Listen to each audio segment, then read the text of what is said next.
Welcome to the Cal Park Bros podcast. I'm your host, Terrence, and with me is my co-host, Jason, calling in from the Batcave in Indianapolis. Jason, how are you, my good man? Hey man, it's Tuesday. It's record date time. I can't complain. We got some good topics to talk about this week. Not that we didn't have them last week, but I feel pretty good about these three topics. People are gonna like it, so I'm excited to get it done. I was off work last week, so I'm feeling pretty good from that too. So all good, man. Ready to go. Muscled up. No HGH, but still all me fired up. Well,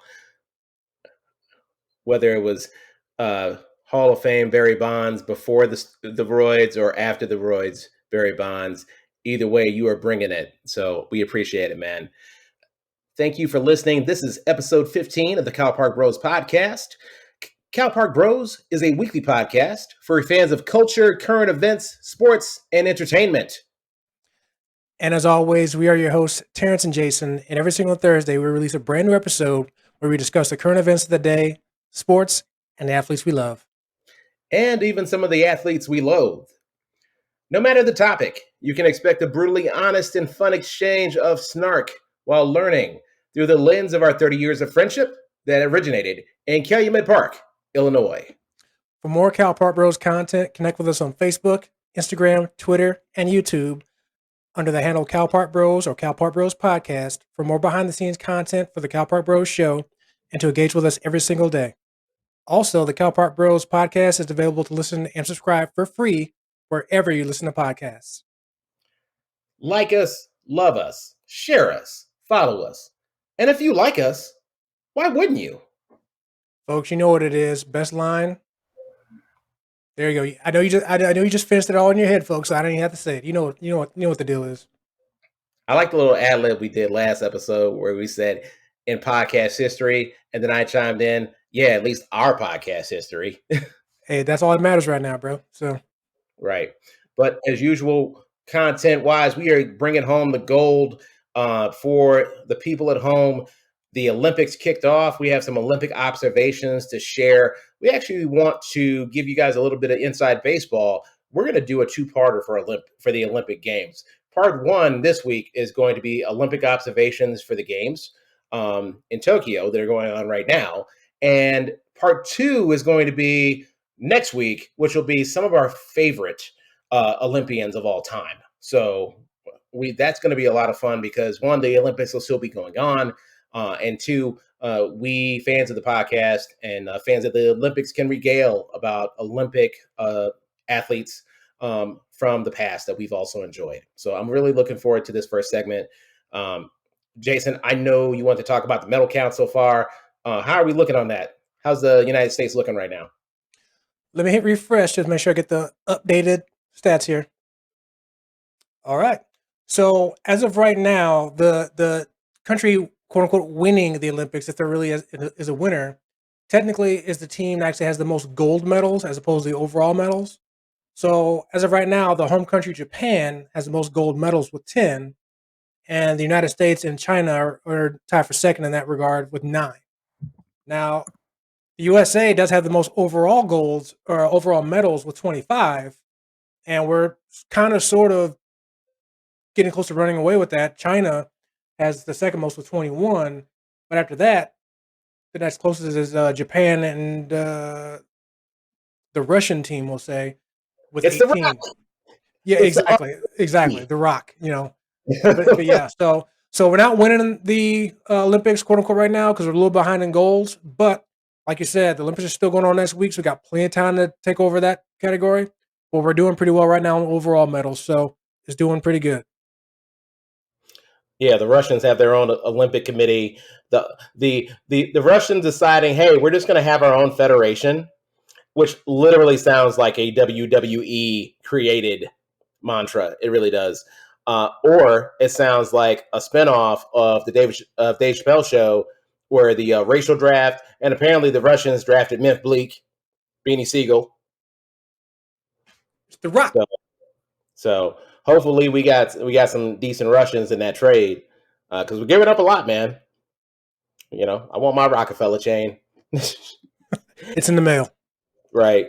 But yeah, thanks for the recap of medals. I know that's going to be ongoing dashboard of content as the games continue in Tokyo.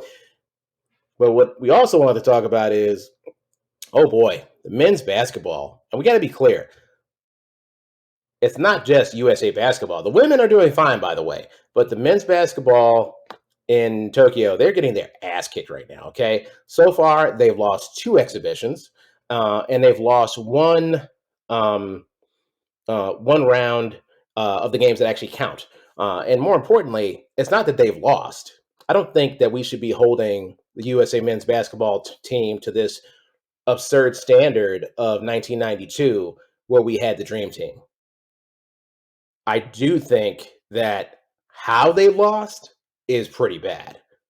So um, I maintain that they kind of just threw some stuff at a wall that we really don't have a team that looks really cohesive right now. It screams 2004 in Athens, where that team got bronze and they were literally embarrassed out there. What have you checked out any of these games, Jason, so far? As far as seeing like the actual game live or the highlights, I have not. Um, yeah, and that's been another issue. People will say they have actually be able to watch games and stuff like that, not just basketball, but stuff overall.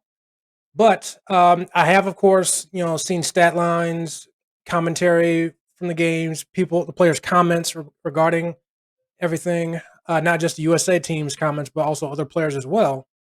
Particularly, I'll say Evan Fournier, who plays for the France team, who also is an NBA player himself, NBA All Star, if that means anything to anybody. Um, Again, and the USA team lost to France, which is the one game that they lost, beyond the exhibition stage. That basically he was saying that they have a team full of great individual players. But as far as actual real team, we're better than they are. Which obviously no one can really argue with that right now because they just beat the USA team. And I just now I pulled up the roster for this U.S. men's Olympic team, and as I'm looking looking at this team, no disrespect to any of them, they're all they're mostly great players. But you mentioned the Dream Team in '92, and I agree with you. You comparing teams to the '92 team probably isn't fair to any players on there. There might be some exceptions, but this team definitely is not that. But as I'm looking at the players here, we are some good players for today's NBA.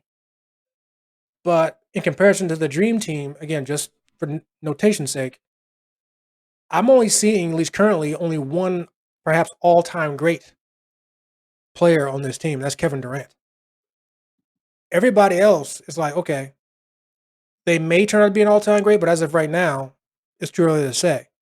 I think that's kind of the main difference is because you go to some of these other other Olympic teams, they also have NBA type players, but they also have great players on their teams that, even though they didn't make it to the NBA, they're still great players in their own home countries.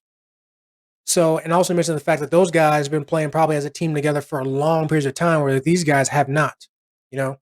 So in that regard, Fournier is probably correct when it comes to the other countries may have better teams than we do, despite us having better individual players. Because obviously we have the best players in the world, you know. But if you can't play as a team, it may not matter. I mean, the team may still be able to win medals. I mean, they only lost the first game. I believe they play tomorrow against Iran or something like that. Um, no disrespect to Iran, but they probably should win that game. I don't think they have any NBA players. But again, like I just said, it may not matter. So, um, but that's what my thinking is as of right now. After losing the one game that counts, the exhibitions are what they are. But yeah, man, I just think this roster just isn't really. It doesn't frighten anybody other than Durant. If I was another player, I wouldn't be scared of anybody other than Durant. It's not like you have Jordan or a Magic such as it is, or these other all time NBA greats. They're pretty much mostly all Hall of Famers now. So other than maybe two guys on this team, I don't see anybody that's going to be projected to be a Hall of Famer yet, as of right now. But that's my thoughts. You What do said you two think? guys. Who's the second guy? Damian Lillard. I can see him at his current projection. I can see him getting the Hall of Fame status. He's been in the league. You- Hang on. He's been in the league long enough to where I have enough evidence to show if he keeps that trajectory where he's going, he's probably gonna be a Hall of Famer. All these other guys are good players like Tatum, Booker, Levine. I'm not ready to say that they're gonna be Hall of Famers yet. They haven't done enough to prove it to say, okay, where's your What's that? trajectory? Who? Draymond Green.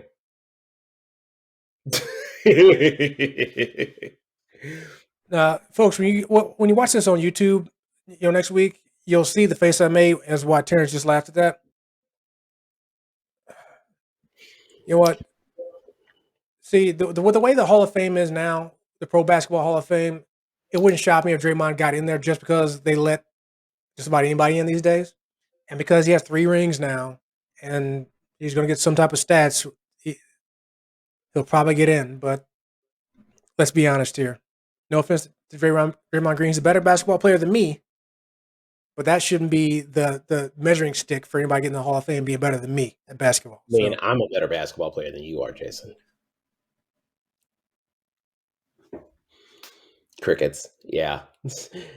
All jokes aside, I think Draymond actually is going to be a Hall of Famer based off, number one, his resume with Golden State, and not just the fact that he has been part of one of the greatest teams of all time, but also his defensive prowess. There is somewhat of a bias against certain players because they don't have the sort of offensive bona fides like certain other players that may have played for the Pacers. But what I will say is that whatever my personal feelings towards Draymond, whether or not he's a dirty player or not, he is like certifiably, he's going to get into the Hall. He may not be a first ballot dude, but he's going to get in. Now, if we're going to talk about some of these other guys like Bam Adebayo, his ascension really happened with the Miami Heat 2 years ago in the bubble. And yeah, honestly, too much has happened since 1992. We're never going to be in a place where the dream team is literally beating the hell out of teams by 60, 70 points like they did at Angola in 92. Those days are over. That is simply the price of how successful that the dream team was, because that led to the expansion of the game. That is part of the allure and the charm of the 92 dream team in Barcelona, is that they were global icons. Like, as big as we thought that Jordan and the rest of that squad were, they changed the world for good. Like, the international game, love it, hate it, whatever, it is here today because of what the dream team did. So I don't think we're ever going to have a team that scares international level teams again, for number one, because of the dream team and their proliferation of basketball. I mean, look at some of these other squads, man. Some of these squads have 2 or 3 guys in the league. And yeah, some of these guys may not have been able to get on an NBA roster.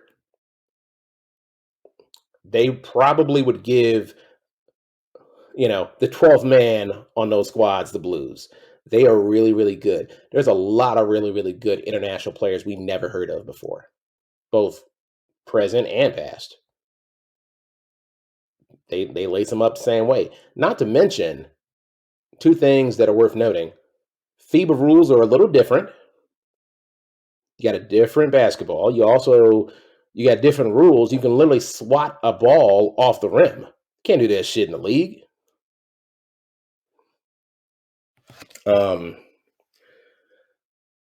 So yeah, I mean, now does that mean that we gonna be cool if United States men's team don't bring home the gold? Oh yeah, y'all gonna get fried. Sorry, y'all gonna get fried. If those are the rules, if it's your country's sport, if you invented the damn thing, you're getting, and you don't do well in it, you're getting fried.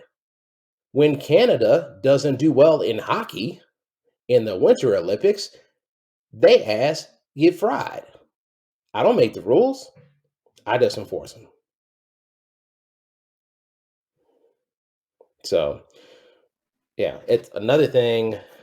I don't want to make this literally the men's basketball disappointments segment, but we Agreed. did want to talk about it. There have been a lot of surprises of the Tokyo Games as well, both in terms of surprise victories, defeats, and also some surprise happenings. And we got updated news just today. Um, what was going? I believe the Olympic handball team, they were dealing with some sort of issue with a fine because of their outfits. Did I hear that right? Yeah. So essentially, what they did, apparently, the required rules for women's handball is like a bikini bottom for whatever reason. And they decided that no, we're not doing that. We're going to basically wear like some type of shorts, something like that. And because of that, because they broke, rules, they got fined.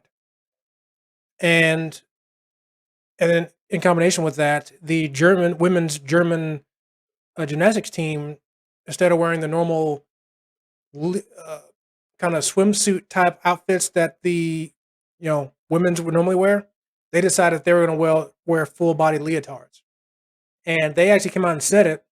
Let me find the article for that. But they actually came out and said it that the reason why they're doing that is because they are trying to fight the over sexualization that we have when it comes to women's sports and when it comes to the difference between what the men have to wear versus what the women have to wear.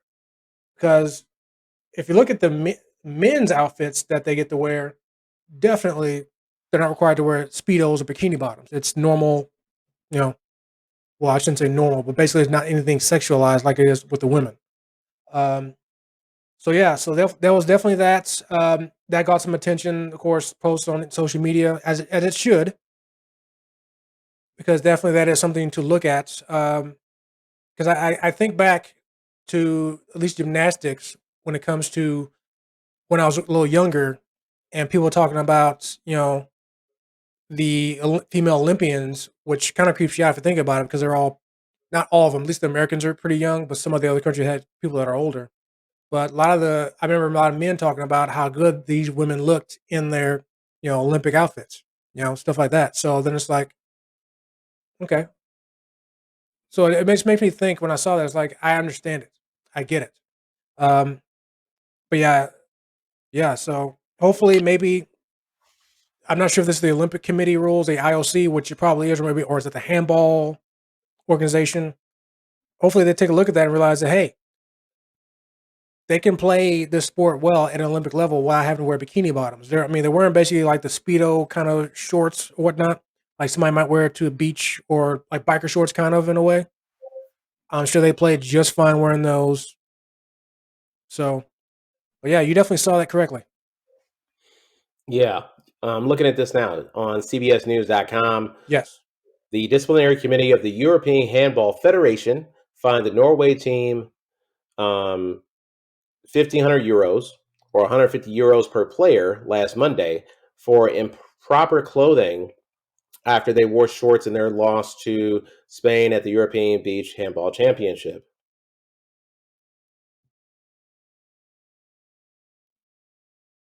And then Pink, who many of us know as the very talented singer, Pink, um, she effectively intervenes on their behalf and say, "Hey, I got this fine. Don't y'all worry about it."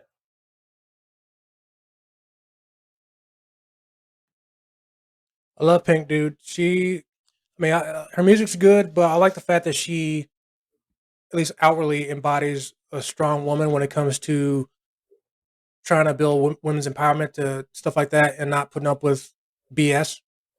And it may not be a lot of money, still the fact that she's willing to do that for them, the women that representing another country, that didn't matter. She stepped up and wanted to do that. I think that was pretty awesome. But looking at this article about the German team, I don't see anything about them facing fines per se. But basically, they were just making a statement saying, "Hey, you know what? And this is per an article CNN. Germany's gymnasts wear body covering unitards, rejecting sexualization of their sport. So I don't think anybody can argue with that because if you're watching the German team, and I caught a couple highlights, and not that I was doing it with the Americans, but you clearly are just more focused on what they're doing uh, on the mats and stuff like that, not looking at anything else. Yeah. Yeah. And especially with the fallout from the Larry Nasser, um, I, I, I, I, I don't even know what to call it because it is so big and also so heinous, and so many women were affected. I'm sorry, so many girls were affected by this fucking child molester because that's what he is. And the fact that Simone Biles was willing to honor the country, but also I've also heard that a big chunk of the reason why she wanted to come back because she knows that every time she on camera, she putting pressure on U.S. gymnastics, saying, literally holding up a mirror to U.S. gymnastics, saying, "This is on you. This happened on your watch, and you have not done right by those little girls who are scarred forever because of it." A lot of people let that shit go down. So the fact that you have women effectively saying we're tired of the over sexualization is coming from a place well founded. I mean, I get it. Really, So, we should all get it. oh, for sure. I don't think there's anybody that can't. Just some other quick stuff to going on in the Olympics so far. You mentioned Simone Biles. I think by now everybody knows that she exited the team final. Um, Originally reported as her being injured, physically injured at least, which kind of unfortunately led to the team winning silver, not the gold in the team final. But it was released recently that she, according to her, remarks on stressful Olympics after early exit. She says she has no injury. So that just kind of got released here a few hours ago. Also, some other stuff related to the U.S. Unfortunately, the softball team who was hoping to win gold, unfortunately they lost the gold medal game to Japan, so they finished with the silver. Um, Naomi Osaka, who lit the Olympic torch to start the opening ceremonies, was pretty cool, but unfortunately, she was also eliminated in the third round. Now, granted, she competes for Japan, but still, she's obviously a big name here in the States. Um, One other cool thing I thought, a couple of cool things, that the Philippines, the country of the Philippines, won their first ever Olympic gold in women's weightlifting. So that was pretty cool.